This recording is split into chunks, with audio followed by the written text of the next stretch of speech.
Arya Damar memang tak begitu terkenal di era kerajaan Majapahit. Ia memang hanyalah pemimpin di wilayah kekuasaan kerajaan yang sebelumnya bernama Jakadilah, tetapi konon sang pemimpin memiliki kesaktian yang bisa mendatangkan hewan-hewan buas. Jakadilah merupakan anak dari perempuan Endang Sasmitapura yang konon memiliki paras cantik. Sang perempuan cantik itu kemudian dijadikan oleh Raja Majapahit sebagai selir.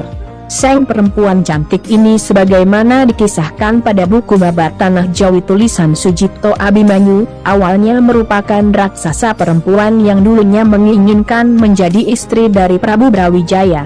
Konon guna mengelabui Raja, Endang Sasmitapura ini menjelma sebagai perempuan yang sangat cantik.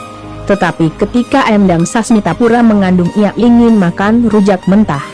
Dari sana konon sang perempuan ini berubah menjadi raksasa wanita, raksasi. Prabu Brawijaya yang terkejut dan sangat murka. Ia mengambil tombak dan bermaksud hendak membunuh Endang Sasmitapura. Tetapi tindakannya tak terlaksana, sebab Endang segera lari dan kembali ke hutan. Sesampainya di hutan inilah sang perempuan melahirkan seorang laki-laki tampan parasnya yang diberi nama Kibilah atau dikenal dengan Jakadilah. Suatu ketika Jakadilah bertemu dengan Patih Gajah Mada di pertemuan agung. Setelah menjelaskan kemauannya, lalu ia dihadapkan ke sang raja.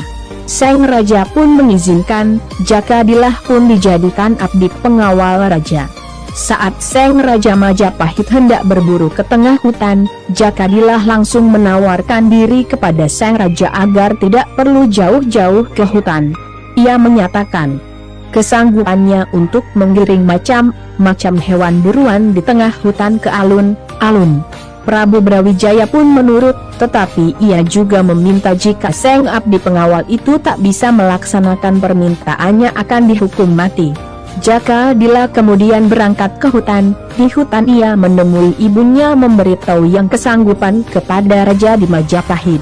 Sang ibu yang membantunya pun bersedia untuk mengumpulkan bermacam-macam binatang perburuan di hutan. Setelah semua binatang buruan dikumpulkan, lalu digiring oleh Jakadilah sampai ke alun-alun Majapahit. Hati raja pun menjadi senang melihat janji Dilah terlaksana. Jakadilah diterima dengan segala karyanya. Selanjutnya usai berburu, sang raja mengangkat Jakadilah sebagai raja di negeri Palembang. Ia diberi gelar Arya Damar dan disertai abdi 10.000 orang. Arya Damar lalu berangkat dari Majapahit menuju Palembang. Tetapi siapa sosok Arya Damar itu sendiri? Di kitab Usama Jawa, diuraikan lebih jelas mengenai Arya Damar bersama Gajah Mada berperang melawan Pasungiri. Pada Paman Cangah, Arya Damar dan Gajah Mada menyerbu berdahulu di Bali. Dari babat tersebut jelas menunjukkan bahwa Arya Damar adalah tokoh nyata alias bukan kiasan, yang pernah mengabdi sebagai anggota ketentaraan